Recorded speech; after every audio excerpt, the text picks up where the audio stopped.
ये जो formula of king maker पैदा हुआ, यही भारत का आदमी। ड्यूप्ले को पता चल गया कि इस देश का आदमी राजा बनना चाहता है।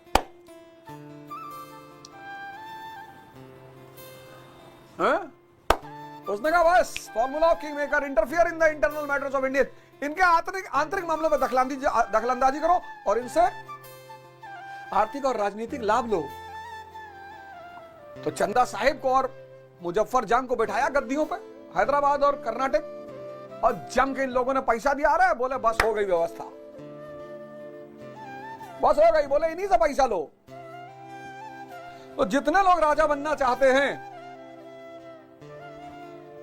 उनको एक बात सीखनी पड़ेगी रॉबर्ट क्लाइव से। दम चाहिए, दम। मुर्दे क्या बनेंगे, हिजड़े क्या बनेंगे, वो दम चाहिए, मन, शरीर। तो भाई कंपनी ने कहा कि यार ऐसा है कि अब क्या किया जाए। तो बोले यार वही बुलाओ जो खेल चालू किया था। बोले किसने किया? बोले रॉबर्ट क्लाइव ने। बोले बुलाओ। तो बुलाए रॉबर्ट क्लाइव को। तो 1765 में रॉबर्ट क्लाइव बंगाल का गवर्नर बनकर आया। एनसीईआरटी में ही हेडिंग है, dual government of Bengal, Bengal का द्वैत शासन। ठीक, लेकिन मैं आपको पूरा रॉबर्ट क्लाइव पढ़ा देता हूं, मजा आ जाएगा। पहला स्टेप, पहला जो P is equal to P, ये फॉर्मूला याद रखना है। P is equal to P। अगर राजा बनना है तो इस सिद्धांत पर काम करना है, P is equal to P। Policy depends upon priority. Diary बनाओ, अपनी प्राथमिकता लिखो और प्राथमिकता के हिसाब से पॉलिसी बनाओ। तैयारी कर रहे हो, मिडिल क्लास के लड़के हो, तैयारी करने में दिन भर सोचना पड़ता है, कनेक्ट करना पड़ता है, लिखना पड़ता है, उसमें प्रेम कर लिए। अब प्रेम गड़बड़ नहीं है, गलत समय पे कर लिए। जिस वक्त तुम्हें बैठ के इकोनॉमी और पॉलिटी का संबंध सीखना है, इकोनॉमी और ज्योग्राफी का संबंध सीखना है, भाई अंटार्कटिका में राज्य स्थापित नहीं हो सकता। क्यों? क्योंकि वहां टैक्स कलेक्ट नहीं हो सकता और बिना टैक्स के राज्य नहीं हो सकता। कितना गहरा संबंध है ज्योग्राफी, इकोनॉमी, पॉलिटी, हिस्ट्री। जिस समय तुम्हें यह सोचना है उस समय तुमने प्यार कर लिया।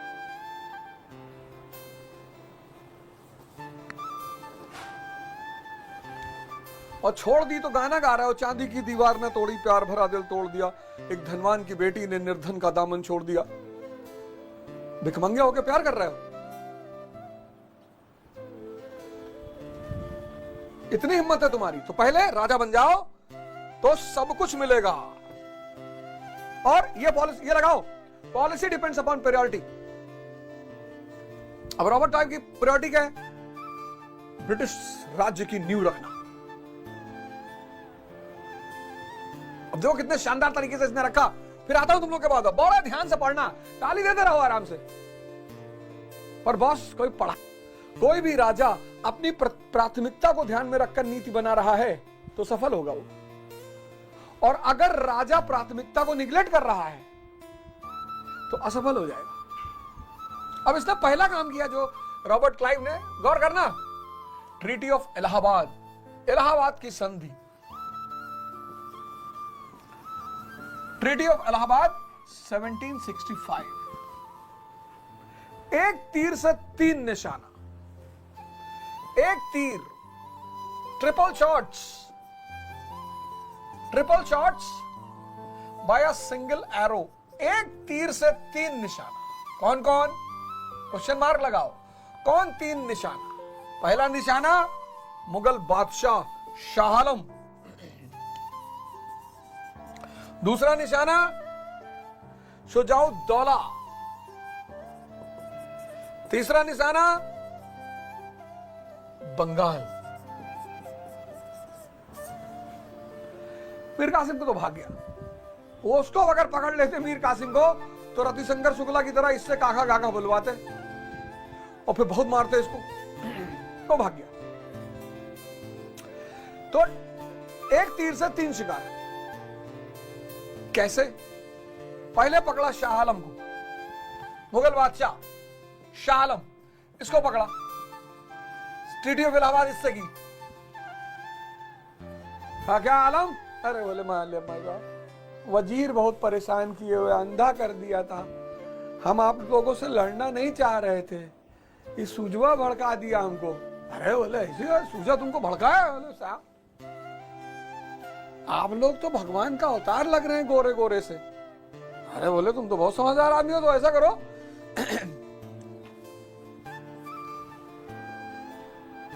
इलाहाबाद और कड़ा ले लिया। किससे? शुजाउद्दौला से। इनसे इनका दो सबसे उपजाऊ इलाका इनसे ले लिया, अवध से। अवध से इलाहाबाद और कड़ा ले लिया। कभी जाओगे कानपुर से इलाहाबाद की तरफ तो रास्ते में काड़ा मानिकपुर पड़ेगा, बड़ा फेमस काड़ा वहां मंदिर है। अवध से इलाहाबाद और कड़ा सबसे उपजाऊ क्षेत्र। देखो कितने हिसाब से मार रहा है। कड़ा और इलाहाबाद ले लिया अवध से, और इसको दे दिया शाह आलम को।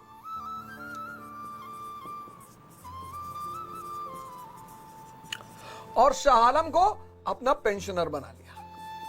कहा तुम यहीं रहो इलाहाबाद में, और हमारे पेंशनर तुम्हारी सारी रक्षा पानी सब हम करेंगे, सब व्यवस्था हम करेंगे, टेंशन मत लेना।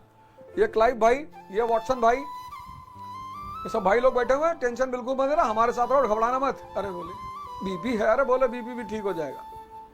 ये देखो अवध का सबसे उपजाऊ क्षेत्र, सबसे आय वाला क्षेत्र ले लिया। झटका अवध को भी दिया। इलाहाबाद और कड़ा अवध से लिया, शाह आलम को दे दिया। शाह आलम को अपना पेंशनर बना लिया कि बोले बाबूजी तुमको पेंशन देंगे, तुम यहीं बैठो, हमारा एक काम कर दो। शाह आलम ने कहा क्या? बोले यार हमको बंगाल का दीवानी चाहिए। अरे बोले बाबूजी आप ही का है, ले लीजिए। तो शाह आलम से क्या लिया? दीवानी। दीवानी मतलब राजस्व कलेक्ट करने का अधिकार। दीवानी ऑफ बंगाल, बिहार एंड ओडिशा। शाह आलम से ले लिया बंगाल, बिहार और ओडिशा की दीवानी, the right to collect revenue. क्यों क्यों लिया? शाह आलम से क्यों लिया? क्वेश्चन मार्क लगाओ यहां पे। शाह आलम से क्यों लिया? थ्योरेटिकली जो है मुगल अभी भी भारत के राजा हैं, थ्योरेटिकली, प्रैक्टिकली खत्म।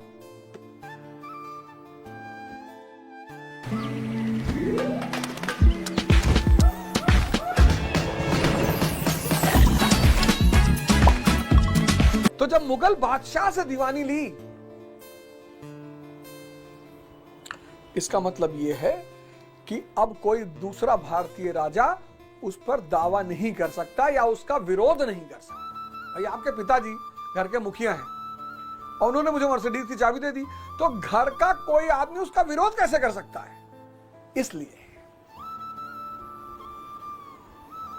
इसलिए दीवानी ली शाह आलम से कि कोई भी भारतीय राजा, कोई भी जमींदार, कोई भी सामंत इसका विरोध ना कर पाए, विरोध से बचने के लिए।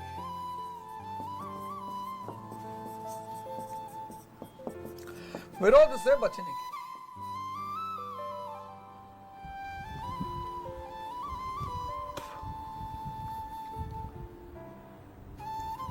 कंपनी दीवान बन गई, मुख्य राजस्व अधिकारी, लेकिन कंपनी विदेशी है और ट्रेडर है, उसको बंगाल के बारे में कुछ पता ही नहीं। तो फिर कंपनी ने क्या किया? डेप्यूटी दीवान नियुक्त कर दिया। किसको? शिताब रॉय को। शिताब रॉय को डेप्यूटी दीवान नियुक्त कर दिया। कंपनी क्या है? विदेशी है और ट्रेडर है, पता ही नहीं कुछ। तो शिताब रॉय को डिप्टी दीवान बना दिया। रॉय साहब, हाँ बोले साहब, बोले पैसा कलेक्ट करके जमा देते रहना। अरे पहला टारगेट शाह आलम।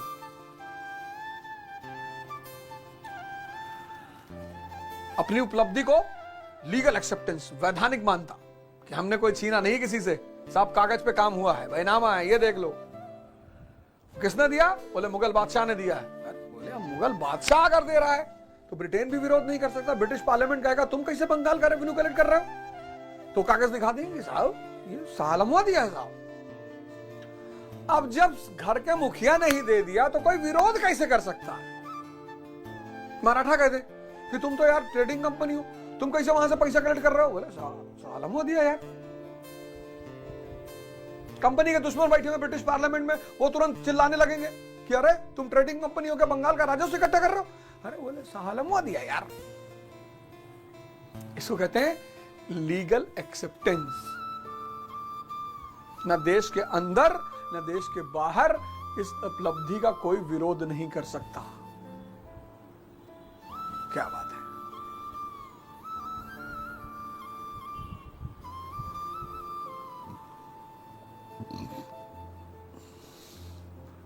तुम लोग एक ही दो जगह मजा ढूंढते हो, इसीलिए जिंदगी में परेशान हो।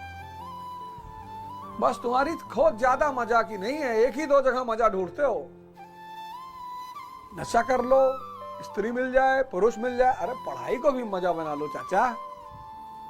ऐसे पढ़ पढ़ के समझो।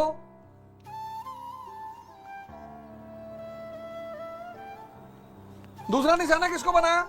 शुजाउद्दौला को। शुजाउद्दौला। ये कौन है? अवध के नवाब। ये भी हाथ हाथ जोड़ के बैठे हुए हैं। भैया, हाँ बोले, क्या बे? क्या सूझा? जी भैया। है बोले साहब, अब हो गया गलती साहब, क्या करे, ऐसे ही बस जो है ये सब गलत लोग आके साथ पे बैठ गए, दिमाग ही खराब हो गया साहब, यही लोग उल्टा सीधा भड़का दिए हम। अरे बोले कोई बात नहीं यार, तुम तो दोस्त हो यार। और शुजाउद्दौला को बनाया फ्रेंड कम डिपेंडेंट। अवध को हजम नहीं किया, अवध को हजम नहीं किया। Friend come dependent. अब पहली बात ये डिस्कस कर ले कि फ्रेंड क्यों बनाया, हजम क्यों नहीं किया। इस मुद्दे को डिस्कस कर ले कि वाई फ्रेंड। अवध को हजम क्यों नहीं किया? पहला रीजन हजम नहीं किया क्योंकि जो कंपनी की उपलब्धि है वो इन्फेंट अवस्था में, शैशव अवस्था में, उतना ही खाओ जितना हजम कर सको। वही सब फ्री क्लास चल रहा है, सबको बुलाओ, अंटार्कटिका आर्टिक जहां तुम्हारे रिश्तेदार है सबसे कहो। ऐसे पढ़ना है, मजा ले लेकर, मस्ती ले लेकर। है जो कंपनी की उपलब्धि है बंगाल, वो अभी शैशव अवस्था में है। C is equal to C, conquest is equal to consolidation. बहुत बड़ा फॉर्मूला लिख लेना।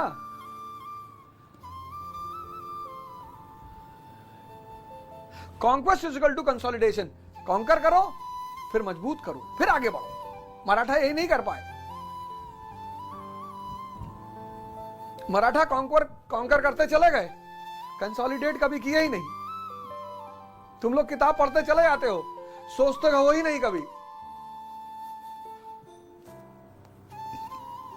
तो पहला रीजन तो ये कि बंगाल जो उनकी उपलब्धि वो इन्फेंट है। और दूसरा रीजन क्या है? दो खतरे। कौन से दो?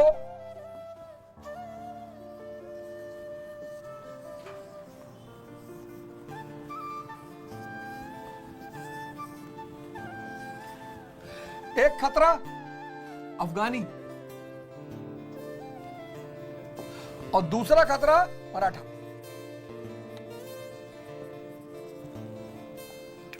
और ये है बंगाल, बिहार और ओडिशा। और ये है अवध।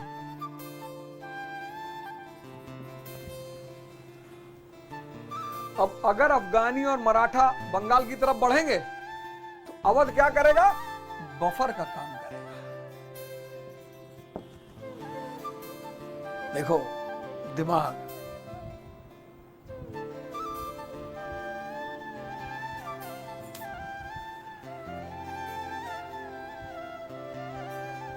जिंदगी की धूप को साया कर गई और आज मेरे पास से वो गुजर गई। तुमने क्या सुना और उसने क्या कहा, ये बात और किसी को न बताना। अलीशा चिनॉय का बड़ा प्यारा गाना है, हवा हवा खुशबू लुटा दे।